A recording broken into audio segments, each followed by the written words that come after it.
ተባሪ ክስተት አንስቶ ነበርም።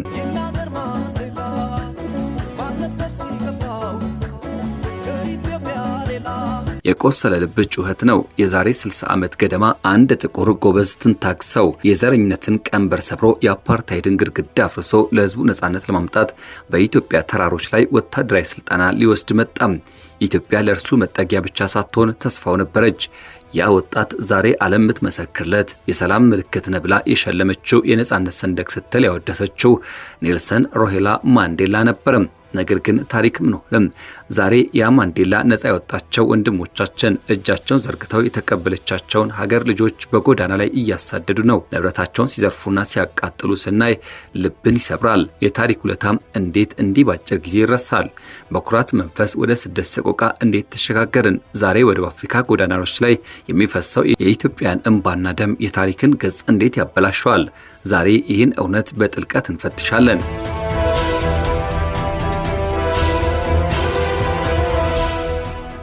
ታሪኩ የሚጀምረው እንደ አውሮፓውያን የዘመን ቀመር 1962 ነው። አፍሪካ በቀኝ ግዛት ቀንበር ስር በነበረችበት፣ በደቡብ አፍሪካ ደግሞ በነጭ በላይነት በምትሰቃይበት ወቅት ኔልሰን ማንዴላ መጠጊያ ፈልገው ወደ ምስራቅ ተመለከቱ። ያውም አንዲት ሀገር ብቻ፣ እርሷም ኢትዮጵያ። ማንዴላ በታዋቂው ሎንግ ወክ ቱ ፍሪደም መጽሐፋቸው ላይ እንደገለጹት ኢትዮጵያ ለእርሳቸው የጥቁር ሕዝቦች ኩራት ምልክት ነበረች። አዲስ አበባ ሲገቡ በግርማዊ ቀዳማዊ አፄ ኃይለ ሥላሴ የተደረገላቸው አቀባበልና የተሰጣቸው የኢትዮጵያ ፓስፖርት የነጻነት ቁልፍ ነበር። አንድም የሚገርም ታሪክ እንንገራችሁ። ማንዴላ በኢትዮጵያ አየር መንገድ አውሮፕላን ሲጓዙ አብራሪዎቹ ጥቁር ኢትዮጵያውያን መሆናቸውን ሲመለከቱ በድንጋጤ በድን ሆኑ። እንዴት ጥቁር ሰው ይህን ግዙፍ ማሽን ያበራል ብለው መጠራጠር ጀመሩ። ምክንያቱም በደቡብ አፍሪካ የነበረው የፕሮፓጋንዳ ሂደት ጥቁር ሰው ምንም አይችልም፣ ምንም ማድረግ አቅም የለውም የሚል ነበር። ነገር ግን አውሮፕላኑ ያለምንም ችግር ሰማዩን ቀዝፎ ደመናውን ተሻግሮ ማንዴላን በውስጣቸው የነበረው የነጭ በላይነት ስነ ልቦና እንዲሰባበር አደረገ። እኛም እንችላለን የሚል ትልቅ ስንቅን እንዲሰንቁም ምክንያት ሆናቸው። ታዲያ የማንዴላ የህይወት ጉዞና የነጻነት ትግል ኢትዮጵያ አዲስ አበባ ካረፈ በኋላ ወታደራዊ ስልጠና ለመውሰድ በኮልፌ ፖሊስ ማሰልጠኛ አመሩ። ወታደራዊ ትምህርት ከጀነራል ታደሰ ብሩ ያገኙት ሽጉጥና ወንድማዊ ፍቅር የደቡብ አፍሪካ ነጻነት ትግል ህያው ያደረገ መለኮታዊ እሳት ነበር። የኢትዮጵያና የደቡብ አፍሪካ ትስስር ከማንዴላም እየተሻገረ ነው። በ19ኛው መቶ ክፍለ ዘመን ማገባደጃ ላይ በደቡብ አፍሪካ ጥቁሮች ዘንድ ኢትዮጵያኒዝም የሚባል ንቅናቄ ተነሳ። ይህ ንቅናቄ አፍሪካ ለአፍሪካውያን የሚል መፈክርን የያዘ እንደነበር የታሪክ ጸሐፍት ያነሳሉ። መሰረቱ ደግሞ መጽሐፍ ቅዱሳዊ ነበር። ኢትዮጵያ እጆቿን ወደ እግዚአብሔር ትዘረጋለች የሚለው ቃል የደቡብ አፍሪካ ጥቁሮች የራሳቸውን ቤተክርስቲያን ሲመሰርቱ ስሙንም የኢትዮጵያ ቤተክርስቲያን ወይም ደግሞ ኢትዮጵያን ቸርች ብለው ሰየሙ። ምክንያቱ ደግሞ ኢትዮጵያ የነጻነት የሉዓላዊነትና የጥቁር ህዝብ ክብር ተምሳሌት ስለነበረች። የዛሬው የደቡብ አፍሪካ ገዢ ፓርቲ ANC ሲመሰረት ከመስራቾቹ መካከል አብዛኞቹ የዚህ የኢትዮጵያዊነት ንቅናቄ ውጤቶች ነበሩ። ኢትዮጵያ ለደቡብ አፍሪካ ፖለቲካና የመንፈስ ነጻነት መነሻም ነበረች።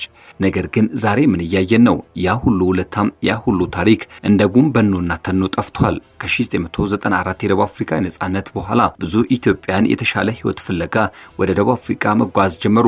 ነገር ግን የጠበቃቸው የነጻነት አየር ሳይሆን የጥላቻ እሳት ነበር። ዜኖፎቢያ ወይም ደግሞ መጤ ጠልነት የሚባለው አስከፊ በሽታ ጥቂት በማይባሉ ደቡብ አፍሪካውያን ዘንድ ነገሰም። ትላንት የነርሱ የነጻነት ምልክት ተደርገው ይቆጠሩ የነበሩት ማንዴላ አሸባሪ ተብለው ሲታደኑ ደብቃና ሸሽጋ ያኖረችው ሀገር ልጆች ዛሬ ወደ አፍሪካ ጎዳናዎች ላይ እንደ አውሬ ይታደናሉ። ሱቆቻቸው ይዘርፋሉ፣ ንብረቶቻቸው ይቃጠላሉ፣ ራሳቸውም በአሰቃቂ ሁኔታ ይገደላሉ። የታሪክ ስላቅ ማለት ይህ አይደለ? ውለታን በክፉ መመለስ። ደቡብ አፍሪካን ጆበርግ የሚሏት ጆሃንስበርግ ለብዙ ኢትዮጵያውያን የተስፋ ሳይሆን የሞት ከተማ ሆናባቸዋለች። ያ ማንዴላ የተማሩበት ኢትዮጵያዊነት የተሰበከበት ምድር ዛሬ የኢትዮጵያን ስቃይ መመልከቻ ሆኗል። የኢትዮጵያ ልጆች ወደ ደቡብ አፍሪካ የሚያደርጉት ጉዞ ደቡባዊ ኮሪደር ይባላል። ይህ ጉዞ የሞትና የህይወት ጉዞ ነው። ከአባይ ተፋሰስ ተነስተው በኬንያ ታንዛኒያ ተሻግረው በማላዊና በዛምቢያ አቋርጠው ደቡብ አፍሪካ ለመድረስ የሚከፍሉት መስዋዕትነት ለጆሮ ሰቅጣጭ ነው። ይህ በህገ ወጥ አዘዋዋሪዎች የሚደርስባቸው ግፍ፣ በዱር አራዊት መበላት፣ በኮንቴነር ታፍኖ መሞት፣ በየሀገሩ እስር ቤቶች የሚገጥማቸው ስቃይና እንግልት፣ የሁሉ ስቃይ ነፃ ወጣች የተባለችው ሀገር ደርሰው ራሳቸውና ህይወታቸውን ብሎም ቤተሰቦቻቸውን ለመርዳትና ለማገዝ ነበር። እያንዳንዱ ስደተኛ በጀርባው የሚሸከመው የራሱ ህልም ብቻ አይደለም፣ በሀገር ቤት ተስፋ የሚጠብቁትን እናትና አባቱን፣ ሚስትና ልጆቹን ጭምር። ነገር ግን ደቡብ አፍሪካ ሲደርሱ የሚጠብቃቸው ጥላቻና ጥቃት ተስፋቸውን ያጨልመዋል። ይህ ሁሉ መከራ ቢኖርም ኢትዮጵያን የትም ቢሄዱ ጽኑ ናቸው። በደቡብ አፍሪካ በንግዱ ዘርፍ ያላቸው ተሳትፎ የሚደነቅ ነው። ሳባዛ ሾፕ የሚባሉትን አነስተኛ ሱቆች በታውንሺፕ ውስጥ በማስፋትም ለድሃው የደቡብ አፍሪካ ማህበረሰብ መሰረታዊ ቁሳቁሶችን በተመጣጣኝ ዋጋ ያቀርባሉ። በዕቁብና በማህበር እየተደጋገፉ አንዱ አንዱን እያነሳ በዚህ የጥላቻ ምድር ውስጥም ትንሿን ኢትዮጵያ መመስረት ችለዋል። የባህል ምግብ ቤቶች፣ አብያተ ክርስቲያናት፣ ማህበራዊ መሰብሰቢያዎች ለስደተኛው የሀገሩን ጠረን የሚሰጡ የጽናት ምንጮች ናቸው። ኢትዮጵያዊው በሄደበት ሁሉ ታታሪ ነው። በሄደበት ሁሉ የራሱን ጥረትም ተጠቅሞ ይለወጣል።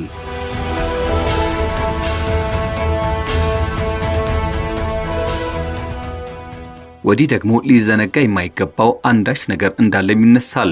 የመጤ ጠል ወይም ደግሞ ዜኖፎቢያ ከሚያስከትለውና በከንቱ ደምና አፍስሶ ከሚያስቀረው ክስተት ባለፈ እርስ በርስ ወንድም በወንድሙ ላይ የሚነሳበትና በገንዘብ የተነሳም የመጠላለፍ ሂደት ደግሞ ኢትዮጵያ ላይ እንዳለ የማይሸሸግ ሀቅ ነው ይላሉ ሁኔታውን ስፍራው ላይ ሆኖ የተመለከቱና የሚናገሩ። ከዚህ ጋር በተገናኘ ኑሮ በደቡብ አፍሪካ ያደረገ አንድ ሰው ያጋራው ሀሳብ የዚህ ማሳያ ነው።